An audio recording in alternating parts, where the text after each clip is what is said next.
নমস্কার বন্ধুরা, আমি সোলাঙ্কি আমার নীতিমূলক গল্পের আসর ও ভৌতিক গল্পের আসরে আমার ছোট ছোট ভাই বোন এবং আমার দাদা দিদিদের আরও একবার অনেক অনেক স্বাগত। যিনারা আমার চ্যানেলে আজ নতুন ভিজিট করছেন অথবা যিনারা আমার চ্যানেলে সর্বদা আমার পাশে থাকেন, তিনাদের উদ্দেশ্যে সবার জন্য থাকলো অন্তর থেকে ভালোবাসা এবং অসংখ্য ধন্যবাদ। যিনারা নতুন এসেছেন তিনাদের উদ্দেশ্যে বলবো, অবশ্যই যদি আমার গল্প ভালো লেগে থাকে তাহলে আমার পাশে থাকবেন, আমাকে সাপোর্ট করবেন। আর সেটা করার জন্য অবশ্যই আমার চ্যানেলটাকে সাবস্ক্রাইব করে পাশে থাকা বেল আইকন প্রেস করে অল নোটিফিকেশন করে দেবেন। তো চলুন কথা না বাড়িয়ে আজকে আমরা যে গল্পটা দেখব সেটা অনিশ দেবের লেখা মনের মতো বউ।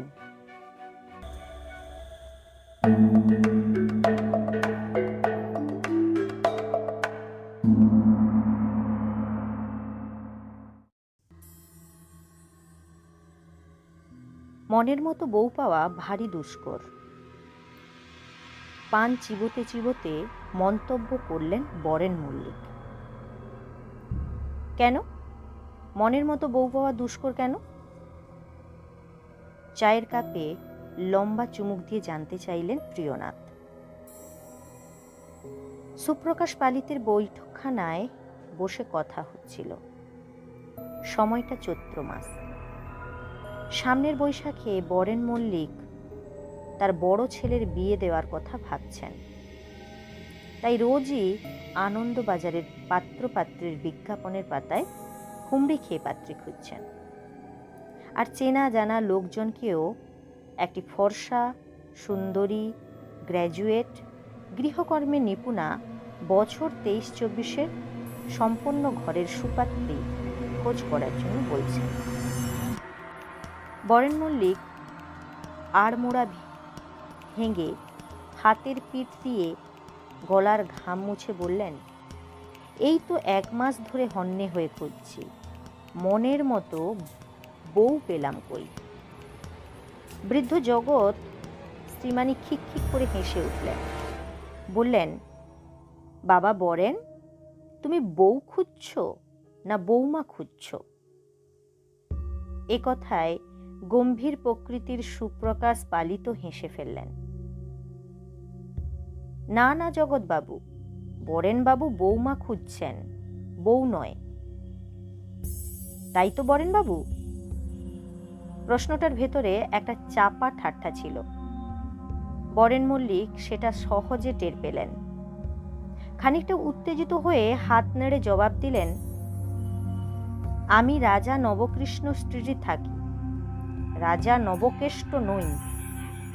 দুটো বউ খোঁজার আমার মুরদ কোথায়? আমি বলছি ইন জেনারেল মনের মতো বউ খুঁজে পাওয়া খুব দুষ্কর, সে নিজের বউই হোক বা ছেলের বউই হোক। ভূতনাথ বললেন, আপনার যা চাহিদা তাতে হয়তো সুপাত্রী খুঁজে পেতে আপনাকে অনেক কাঠখড় পোড়াতে হবে। তবে এটা জেনে রাখুন, কেউই নিখুঁত নয়। সংসার করার সময় খুঁতগুলোকে মানিয়ে নিতে হয়। আপনি নিজে সংসারী না হয়েও সংসারের অনেক সিক্রেট খবর রাখেন দেখছি। ভূতনাথ খোঁচাটা গায়ে না মেখে বললেন, একটা কথা আপনাকে জানিয়ে দিই মল্লিক মশাই, মনে মনে কারো যদি নিখুঁত মনের মতো বউয়ের চাহিদা থাকে তাহলে তার কপালে অনেক দুঃখ আছে। কেন হঠাৎ এই কথা বলছেন কেন? সুপ্রকাশ পালিতের চোখে কৌতূহল ফুটে উঠল। চায়ের পালা শেষ করে একটা সিগারেট ধরালেন প্রিয়নাথ। একটু সময় নিয়ে ধীরে ধীরে বললেন, আপনাদের বিয়ের ব্যাপার নিয়ে কথা হচ্ছিল, শুভ ব্যাপার। আর আমি যা বলবো সেটা ঠিক শুভ নয়। এমনিতেই তো আমার বদনাম আছে, যে কোনো আলোচনাতেই আমি নাকি ভূত প্রেত অলৌকিক এসব ব্যাপার টেনে আনি।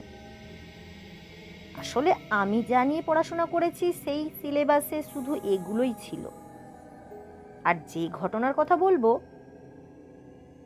তার মধ্যে আপনাদের অপছন্দের ওই সব ব্যাপার রয়েছে। ভূতনাথের কথায় সবাই কেমন যেন চুপচাপ হয়ে গেলেন। মাথার ওপরে কাঠের ব্লেডওয়ালা একটা সিলিং পাখা যথাসাধ্য জোরে ঘুরছিল। শুধু তারই ক্যাঁচ ক্যাঁচ শব্দ শোনা যেতে লাগলো। প্রিয়নাথের সিগারেটের ধোঁয়া পাখার বাতাসের ঘূর্ণিপাকে এলোমেলো ছুট লাগিয়ে মিলিয়ে গেল। জগৎ শ্রীমানী শব্দ করে শ্বাস টানলেন। বরেন মল্লিক পান চিবনও আপাতত বন্ধ করলেন। আর সুপ্রকাশ পালিত অপেক্ষা করছিলেন ভূতনাথের কাহিনী তার কাছে মদের নেশার মতো। বরেন মল্লিক ইতস্তত করে জানতে চাইলেন, ব্যাপারটা কি বউ নিয়ে? বউ নিয়ে নয়, মনের মতো বউ নিয়ে। আবার সিগারেটের টান দিলেন প্রিয়নাথ। জগৎ শ্রীমানীর মুখ থেকে মজা মিলিয়ে গিয়েছিল। বেশ সিরিয়াস গলায় তিনি বললেন, ব্যাপারটা কি আমরা শুনতে পারি? বরেন, তোমার নিশ্চয়ই গল্প শোনার ব্যাপারে কোনো ছুচিবাই নেই। অন্য সবাই যখন চাইছেন তখন অরাজি হওয়ার কোনো মানে হয় না। মুখে অনেকটা এই রকম ভাব ফুটিয়ে বরেন মল্লিক বললেন, না না, আপত্তির কি আছে? প্রিয়নাথ সিগারেটের শেষ টান দিয়ে টুকরোটা অ্যাস্ট্রেতে গুঁজে দিলেন। তারপর চোখের চশমাটা সামান্য ঠিক করে ছোট্ট করে কাশলেন এবং বলতে শুরু করলেন, ভদ্রলোকের নাম ধরা যাক বিধানপতি বাবু। পদবি নিয়ে আর মাথা ঘামাচ্ছি না। ওর সঙ্গে যখন আমার দেখা হয় তখন একটা অদ্ভুত ব্যাপার আমার নজরে পড়ে। ওর চোখের পাতা দুটো একসঙ্গে ওঠানামা করে না, নিজের খুশি মতো চোখের পাতা দুটো পড়ে। অর্থাৎ আমাদের চোখের পাতা জোড়া যেমন সবসময় একসঙ্গেই একই ছন্দে পড়ে, ওরটা একেবারেই তেমন নয়।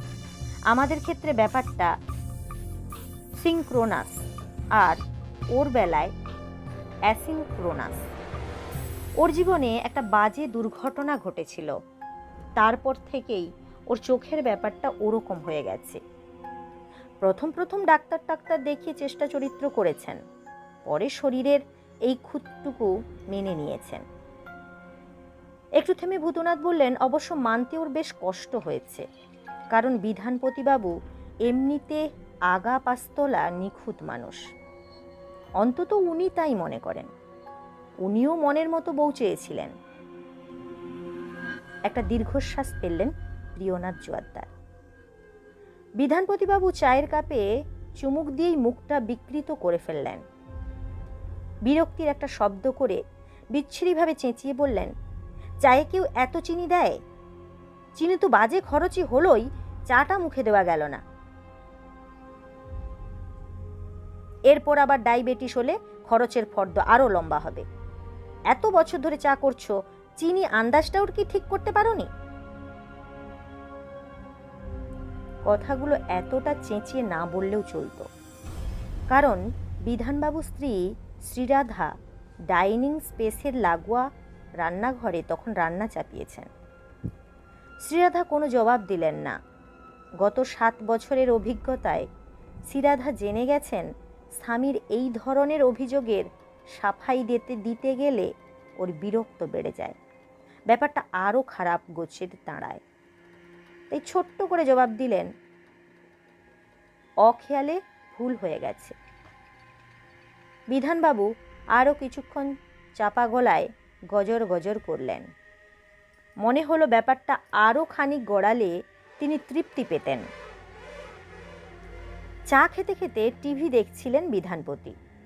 এমন সময় টেলিফোন বেজে উঠল। চায়ের কাপে লম্বা চুমুক দিয়ে চেয়ার ছেড়ে উঠে পড়লেন। টিভির দিকে চোখ রেখেই হাত বাড়ালেন কর্ডলেস ফোনের কালো হাতলটার দিকে এবং সঙ্গে সঙ্গেই থমকে গেলেন। এ কি, টেলিফোনের কভারটা এরকম উল্টোপাল্টা করে কে রাখলো? শ্রীরাধা রান্না ছেড়ে ব্যস্ত পায়ে চলে এলেন ডাইনিং পেশে। কেন, কি হয়েছে? কি আবার হবে? ঝাঁঝিয়ে উঠলেন বিধানপতি। কভারটা কিভাবে রাখা আছে দেখেছ? ফোন তখনও এক নাগাড়ে বেজে চলেছে। শিরাধা নরম গলায় বললেন, এক্ষুনি ওটা ঠিক করে দিচ্ছি, তুমি আগে ফোনটা ধরো। বিধানবাবু ফোন তুলে হ্যালো বললেন। ওর অফিসের বন্ধু সুজন ফোন করেছে। তিনি টেলিফোনে হেসে হেসে কথা বলতে লাগলেন। অসুবিধে হওয়াতে টিভির রিমোটটা ডাইনিং টেবিল থেকে তুলে নিয়ে টিভির ভলিউম কমিয়ে দিলেন। তারপর কর্ডলেস ফোনের হাতল নিয়ে চেয়ারে এসে বসলেন। চায়ের কাপে চুমুক দিতে দিতে টেলিফোনে কথা চালিয়ে গেলেন। শিরাধা রান্নাঘরে ঢুকে কাজ করছিল। রান্না করতে করতে নিজের কপালের কথা ভাবছিলেন। শিরাধার স্বামীকে দেখে অনেকেই ওকে হিংসে করে, কারণ বিধানপতির চেহারা সত্যিই পুরুষের মতো। টকটকে ফর্সা গায়ের রং, সুঠাম স্বাস্থ্য, সুন্দর নাক, মুখ, চোখ। বয়স 42 হলেও দেখে মনে হয় 35-56। বিধানবাবু কোনো কাজের ভার নিলে সেটা নিখুঁতভাবে শেষ করেন। কথা দিয়ে কথা রাখতে ভালোবাসেন। সময় ও নিয়ম মেনে চলাফেরা করা তাঁর আদর্শ। বিয়ের সময় বিধানপতির সবকিছুই ভালো লেগেছিল শ্রীরাধার, কিন্তু তারপর ধীরে ধীরে জানতে পেরেছেন ওর 24 ঘন্টা অভিযোগের স্বভাব। আর খুঁটিয়ে জরিপ করে দেখতে পেয়েছেন ওর ফর্সা কপালে 3টে বিরক্তির ভাঁজ। এমনিতে দোষটা হয়তো খুব মারাত্মক নয়, কিন্তু শিরাধা যে মাঝে মাঝে হাঁপিয়ে ওঠেন, ওর দম বন্ধ হয়ে আসে, শরীরটা হাঁসফাঁস করতে থাকে। ইদানিং শিরাধার ব্লাড প্রেশারটাও খুব মাথা চাড়া দিয়েছে। প্রথমবার স্বামীকে যখন হাই প্রেশারের ব্যাপারটা আঁচ করার কথা বলেন, তখন যথেষ্ট যত্ন করে তার মেডিকেল চেক আপের জন্য নিয়ে গিয়েছিলেন বিধানপতি। তবে পথে যেতে যেতে ওকে আলতো গলায় বলেছেন, তোমাদের ফ্যামিলিতে নিশ্চয়ই হাই প্রেশারের ধাত আছে, তোমারটাও হয়তো বিয়ের আগে থেকেই ছিল। মাথায় আগুন জ্বলে গিয়েছিল, কিন্তু শিরাধা কোনো জবাব দেননি। রাস্তার মাঝে বিশ্রী তর্কে ঢুকে পড়তে ওর মন চাইছিল না। এরকম ছোট ছোট ঘটনার চাপে শিরাধা দিনের পর দিন কাহিল হয়ে পড়েছেন। মাথাটা সবসময় কেমন পাগল পাগল লাগে। এই তো একটু আগেই যে মানুষটা চায়ের চিনি আর টেলিফোনের কভার নিয়ে অমন বিচ্ছিরিভাবে অভিযোগ করলো, এখন সেই মানুষটাই টেলিফোনে দিব্যি হেসে হেসে কথা বলছে। মানসিক চাপে অবসন্ন হয়ে কখনো কখনো আত্মহত্যার কথাও ভেবেছে শিরাধা, কিন্তু তখনই ওর মায়ের মুখটা ভেসে উঠেছে চোখের সামনে, তার পাশে অসহায় ছোট্ট বোনের মুখ। শিরাধা আর এগোতে পারেনি। একদিন রাতে তর্ক অনেকটা এগিয়েছিল, কারণ শিরাধা ওর মা হতে না পারা নিয়ে প্রশ্ন তুলেছিলেন। এই একটা ব্যাপারে বিধানপতি কখনো কোনো অভিযোগ করেননি। শ্রীরাধার ডাক্তারি পরীক্ষার জন্য জেদও ধরেনি। তিনি বোধহয় ভেতরে ভেতরে জানতেন গোলমালটা কোথায় হতে পারে, তাই তীব্র কোণঠাসা হয়ে পড়লেন শিরাধা। কখনো কখনো এই অস্বস্তিকর প্রসঙ্গ তুলে বিধানপতিকে খোঁচা দিতে চাইতেন। এই রকম টালমাটাল দিন যাপনের মাঝে একদিন দেওয়ালের মাথা ঠুকে কাঁদতে কাঁদতে শিরাধা বলেছেন, তোমার এই নিত্য অভিযোগের ঠেলায় কোন দিন অফিস থেকে ফিরে দেখবে আমি গলায় দড়ি দিয়ে ঝুলে আছি। উত্তরে বিধানপতি ঠান্ডা গলায় বলেছেন, আলমারির ওপরে রাখা আমার ওই নাইলনের দড়ির বান্ডিলে যেন হাত দিও না, আর সিলিং ফ্যানের সঙ্গে দড়ি বেঁধে ঝুলে পড়ো না, পাখার ব্লেড ড্যামেজ হয়ে যেতে পারে। তারপর তো আবার থানা পুলিশের ঝঞ্ঝাটে 2-4 দিন অফিস কামাই হয়ে যাবে। স্বামীর এই নির্লিপ্ত উত্তরে শিরাধা খুব ধাক্কা খেয়েছিল। তর্ক থামিয়ে একেবারে চুপ করে গিয়েছিলেন। বিধানপতির অভিযোগের স্রোত অবিরাম চলতে থাকলো। সোয়েটারটা 3 দিন ধরে কাচা হচ্ছে না কেন? জুতোর কালি জায়গা মতো নেই কেন? বাথরুমের কল ঠিকমতো বন্ধ করা হয়নি কেন? সর্ষের তেল তাড়াতাড়ি ফুরিয়ে গেল কেন? ইস্ত্রির তারটা ঠিকমতো গুছিয়ে রাখা হয়নি কেন? ফ্রিজের গায়ে এই দাগ কোথা থেকে এলো? ওর খুঁত ধরার আর শেষ নেই। একদিন শিরাধা মাথা গরম করে বলে বসলেন, খুঁত তো তোমারও আছে, আমি বললেই তুমি সেটা সারিয়ে ফেলতে পারবে? আমারগুলো আমি কিন্তু চেষ্টা করলেই সারাতে পারি। শেষের শব্দটার মধ্যে এমন তীব্র এক তাচ্ছিল্য আর ঘৃণা মেশানো ছিল যে বিধানপতি স্তম্ভিত হয়ে গেলেন। কয়েক সেকেন্ড কোনো জবাব দিতে পারলেন না। তারপর কোনো রকমে থতিয়ে থতিয়ে বললেন, আমার ডিফেক্টর ব্যাপারটা তো এখনো মেডিকেল কনফার্ম হয়নি, তাছাড়া এই ডিফেক্ট কি বাইরে থেকে দেখা যায়? শিরাধা উত্তরে বিধানপতির কানে গরম শীষ ঢেলে দিলেন। মুখে আনা যায় না এমন নোংরা ভাষায় জবাব দিলেন স্বামীকে। তারপর হাঁপাতে হাঁপাতে বললেন, গোপন খুঁত হলেই তার 7 খুন মাপ। বিধানপতি এ অপমান ভুললেন না, তাই পরদিন থেকে স্ত্রীকে কথায় কথায় অভিযোগ আর অপমানে ক্ষতবিক্ষত করতে লাগলেন।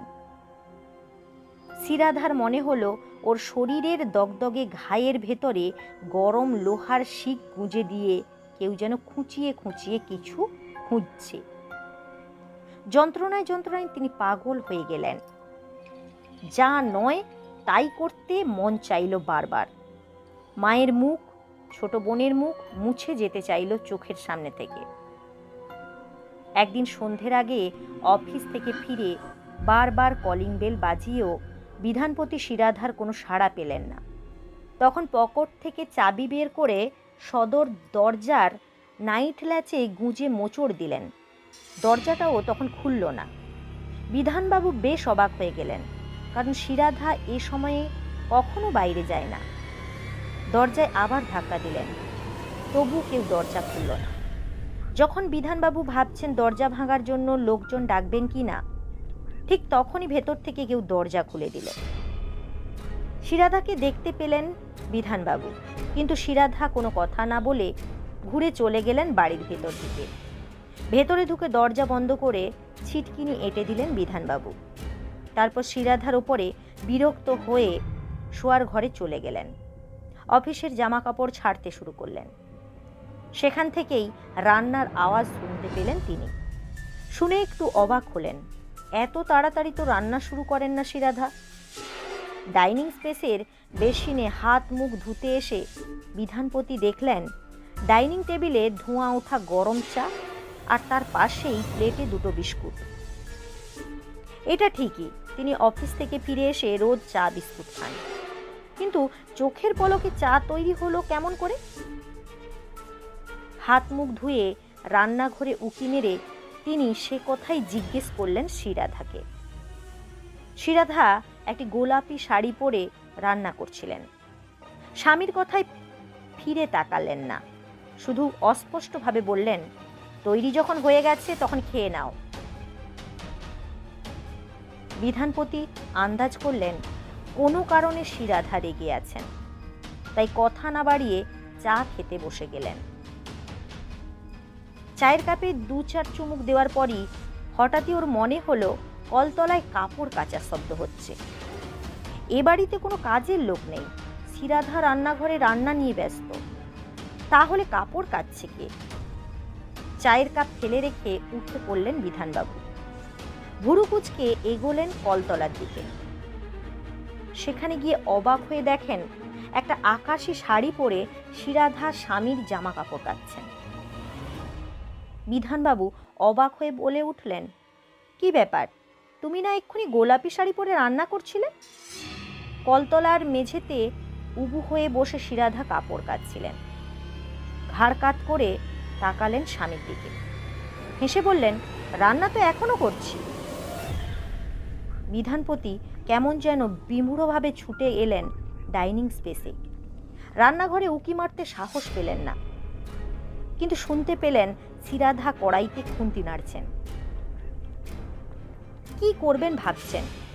ঠিক তখনই বিধানবাবু দোতলার ছাদে পায়ের শব্দ পেলেন। ছাদে কেউ হেঁটে বেড়াচ্ছে, কিন্তু তাতে এত জোরে জোরে শব্দ হচ্ছে কেন? পাগলের মতো ছাদে ছুটে গেলেন বিধানপতি। গিয়ে যা দেখলেন তাতে কোনো কিছু দিয়েই ব্যাখ্যা করা যায় না। শিরাধা ভেজা জামা কাপড় তারে ছড়িয়ে ক্লিপ আঁটছেন, পরনে একটা সবুজ ছাপা শাড়ি। হতবাক বিধানপতি বউকে জিজ্ঞেস করলেন, এর মধ্যেই তোমার কাচাকুচি হয়ে গেল? শাড়িটাই বা বদলে নিলে কখন? স্বামীর দিকে চেয়ে হাসলেন শিরাধা। আকাশি শাড়ি পরে কাপড় তো এখনো কাচ্ছি। তোমাকে খুশি করতে হলে একটা নয়, 4-4টে শিরাধা দরকার। কি সব বলছো তুমি? 4টে শিরাধা দরকার? তার মানে এসব কি ব্যাপার? আমি তো কিছুই বুঝতে পারছি না। উত্তরে 3 নম্বর শিরাধা হাসলেন আবার। বললেন, 4 নম্বর শিরাধা ছাদের ওই কোণের দিকটায় আছে, ওকে দেখলেই সব বুঝতে পারবেন। তৃতীয় শিরাধার কথা মতো ছাদের কোণের দিকটায় এগিয়ে গেলেন বিধানপতি। সেখানে চতুর্থ শিরাধাকে দেখতে পেলেন। ওকে দেখা মাত্রই সবকিছু স্পষ্ট হয়ে গেল। এই শ্রীরাধার দেহটা অগোছালোভাবে পড়ে রয়েছে।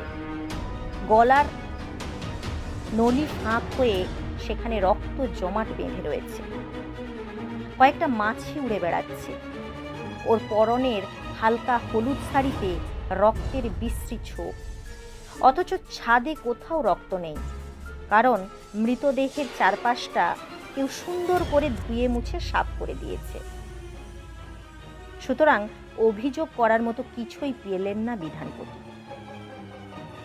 হঠাৎই শ্রীরাধার মৃতদেহ চোখ খুলে তাকালো বিধানপতির দিকে। ফ্যাকাশে ঠোঁট ফাঁক করে কথা বলল, ছুরিটা ধুয়ে মুছে আলমারিতে আগের মতো সাজিয়ে রেখে দিয়েছি। আলমারির চাবি আমার কোমরে গোঁজা আছে। বিধানপতি একটা ভয়ঙ্কর চিৎকার করে জ্ঞান হারিয়ে পড়ে গেলেন। তখন সন্ধ্যের আধার গুড়ি মেরে নেমে আসছিল। বাতাস যেন হঠাৎই থেমে দাঁড়িয়ে পড়েছিল। আশেপাশের গাছগাছালির একটা পাতাও নড়ছিল না। আর তৃতীয় শ্রীরাধা তখন কাপড় শুকোতে দিচ্ছিলেন। প্রিয়নাথ থামলেন। ঘরে কোনো কথা নেই। আড্ডার পরিবেশ কেমন যেন নষ্ট হয়ে গেছে। প্রায় ফিসফিসে গলায় সুপ্রকাশ পালিত জিজ্ঞেস করলেন, তারপর কি হলো? বিষণ্ণ হাসলেন প্রিয়নাথ। মাথা নিচু করে আঙুলের নখ খুঁটাচ্ছিলেন কয়েকবার। তারপর সামান্য কেশে বললেন, শ্রীরাধার মৃত্যুর তদন্ত করতে পুলিশ এসেছিল। তারা বিধানপতিকে জেরা করে করে একেবারে জেরবার করে দিল। পুলিশের বক্তব্য খুব পরিষ্কার, শ্রীরাধা মোটেই আত্মহত্যা করেননি। কারণ এইভাবে গলা কেটে দুভাগ করার পর কেউ এমনিতেও বেঁচে থাকতে পারে না। তাছাড়া সুইসাইডের অস্ত্রটা তো বডির কাছেই পড়ে থাকবে, ওটা তো আর ডানা মেলে আলমারিতে ঢুকে পড়তে পারে না। তার উপর ছাদের রক্ত কে ধুয়ে মুছে সাফ করলো? ছুরিটাই বা কে ধুয়ে রাখলো? আলমারিতে চাবি দিয়ে সেই বিশ্রী শ্রীরাধার কোমরেই বা কে গুঁজে রাখলো? বিধানবাবু পুলিশকে পুরো ঘটনাটা জানিয়েছিলেন, কিন্তু স্বাভাবিক কারণেই পুলিশ ওর কথা বিশ্বাস করতে পারেনি। বাড়িতে ওরা স্বামী স্ত্রী ছাড়া আর কেউ ছিল না। তাহলে তৃতীয় কোনো মানুষ শ্রীরাধাকে এই রকম রহস্যজনকভাবে খুন করে চম্পট দিয়েছে, এ কথা কিছুতেই বিশ্বাস করা যায় না। কিন্তু শেষ পর্যন্ত বিধানবাবুকে ছেড়ে দিল দুটো কারণে। এক, সারা বাড়িতে তন্ন তন্ন করে খুঁজেও বিধানবাবুর কোনো রক্ত মাখা জামা কাপড় পাওয়া যায়নি। 2, ঘটনার দিন রাত 9টা নাগাদ পাড়ার লোকজন যখন দরজা ভেঙে বিধানবাবুর বাড়িতে ঢোকে, তখন তিনি ছাদে মৃতদেহের কাছে অজ্ঞান হয়ে পড়েছিলেন। তাই শেষ পর্যন্ত পুলিশ কেসটাকে আনসলভড হেডিং দিয়ে ফাইল বন্ধ করে দেয়। ওই দুর্ঘটনার পর থেকে বিধানপতিবাবুর মাথাটা একটু আধটু গোলমেলে হয়ে যায়, আর চোখের পাতার ওঠা নামাটাও ওরকম এলোমেলো হয়ে যায়। ওর এই খুঁতটা কিন্তু আর গোপন নয়। বরং সবসময় সকলের চোখে পড়ে। বহু ডাক্তার এই খুঁত সারানোর চেষ্টা করে শেষ পর্যন্ত হাল ছেড়ে দিয়েছেন। বিধানপতি মনে করেন এটা শিরাধার অভিশাপ।